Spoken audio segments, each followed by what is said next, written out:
ہی جانتا ہے کیا اسے تکلیف پہنچی ہے، وہ اپنے شہر میں ہوتے ہوئے بھی گھر نہیں گیا، وہ اپنے اللہ اکبر۔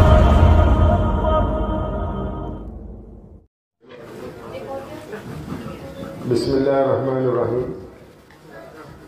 شروع کردا ہاں اللہ تعالیٰ دے نام تو جو بڑا مہربان تے نہایت ہی رحم کرنا والا ہے۔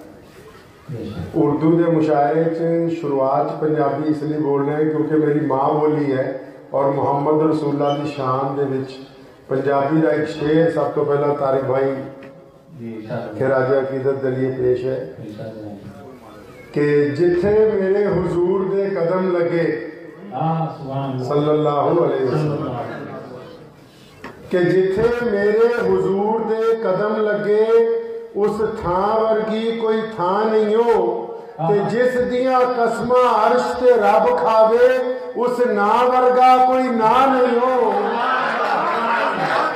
جتھے میرے حضور دے قدم لگے اس تھاں ورگی کوئی تھاں نہیں ہو، تے جس دیاں قسماں عرش تے رب کھاوے اس نا ورگا کوئی نا نہیں ہو، تے جیڑی میرے حضور دا منہ چومے،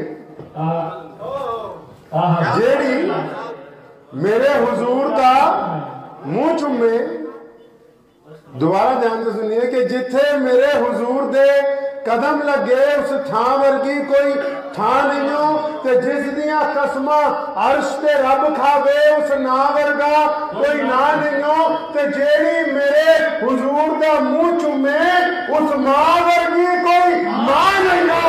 چلو چلیے جاریاں ایک بھئیے او دی چھاں ورگی کوئی چھاں۔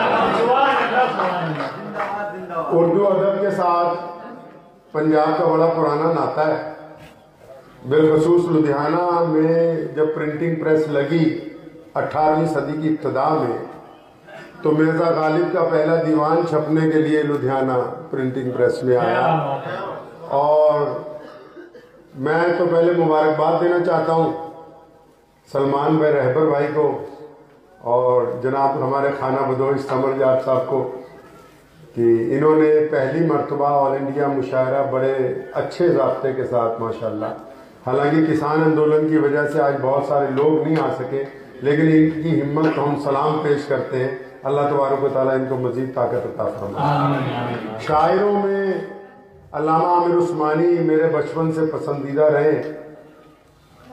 میرے والد محترم شیخ اسلام حضرت مولانا حبیب الرحمن ثانی لدھیانوی کے دو دوست تھے، ایک ہمارے بجنور کے بہت بڑے شاعر تھے علامہ منصور بجنوری، تو کبھی کبھی کچھ میں لکھتا ہوں لیکن میں سمجھتا ہوں آج علامہ کو یاد کروں۔ ان کا ایک مختصر سی غزل ہے، وہ طارق بھائی آپ کی نظر ہے، تو انہوں نے کہا طارق عثمانی آ رہے ہیں، پہلے تو میں سمجھا وہ طارق عثمانی آ رہے ہیں جو کبھی ان سماچار میں ہوا کرتے، تو پتہ لگا نہیں یہ ڈی ڈی اردو والے طارق عثمانی آ رہے ہیں۔ تو عرض کیا ہے کہ علامہ ہمارے منصور صاحب کا شعر میں بہت چھوٹا تھا، انہوں نے سنایا تو مجھے اس حد تک اچھا لگا کہ وہ دل پہ نقش ہو گیا۔ تو کہتے ہیں کہ ایک ایسا کرب ہے جو دل سے کبھی باہر نہیں جاتا، ایک ایسا کرب ہے جو دل سے کبھی باہر نہیں جاتا، تیری رخصت کا آنکھوں سے میری منظر نہیں جاتا، تیری رخصت کا آنکھوں سے میری منظر نہیں جاتا، اور خوشی وہ کون سی ہے جو تیری مہمان نہیں ہوتی، خوشی وہ کون سی ہے جو تیری مہمان نہیں ہوتی، وہ غم ہے کون سا جو گھر میرے رک کر نہیں جاتا، وہ گھر ہے وہ غم ہے کون سا جو گھر میرے رک کر نہیں جاتا۔ اور خانہ بدوش بھائی آپ کی نظر ہے کہ خدا ہی جانتا ہے کیا اسے تکلیف پہنچی ہے، خدا ہی جانتا ہے کیا اسے تکلیف پہنچی ہے، وہ اپنے شہر میں ہوتے ہوئے بھی گھر نہیں گیا، وہ اپنے شہر میں ہوتے ہوئے بھی گھر نہیں جاتا۔ اور میرے والد محترم کے ایک دوست ہے مولانا محبوب صاحب، تو وہ برطانیہ سے ایک دفعہ آئے، آج سے شاید 20 سال پہلے کی بات ہے، تو ایک غزل انہوں نے سنائی تو وہ بھی میرے دل پہ نقش ہو گئی۔ تو وہ انہوں نے کہا کہ روداد میری بےتابی کی. ناصر بھائی, روداد میری بےتابی کی, ان کو تو سنائی لوگوں نے, بے چین تھے وہ بھی میرے لیے, یہ بات چھپائی لوگوں نے. مجھ سے ہی وفا کا درس لیا, میرا ہی نشے من پھونک دیا. مجھ سے ہی وفا کا درس لیا, میرا ہی نشے من پھونک دیا. ہم نے تو زبان سے کچھ نہ کہا اور بات بڑھائی لوگوں نے. اور جب وقت پڑا تھا گلشن پر, جب وقت پڑا تھا گلشن پر, میرے ہی لہو کا دان لیا. جب وقت پڑا تھا گلشن پر, میرے ہی لہو کا دان لیا. میرے ہی لہو کے چھینٹوں سے ہولی بھی منائی لوگوں نے. بس انہیں الفاظ کے ساتھ ایک بار پھر مبارکباد.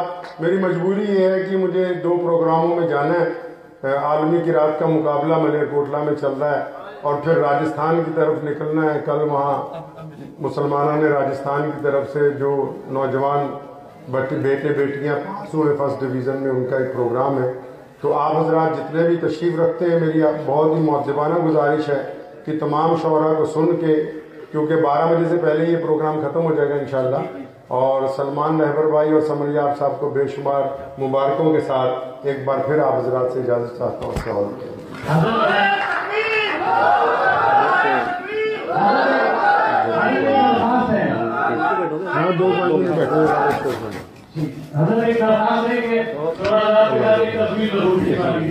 السلام سب شعراء اپنی جگہ کھڑے ہو جائیے, اپنی جگہ. مجھے امید ہے کہ آپ کو یہ ویڈیو پسند آئی ہوگی.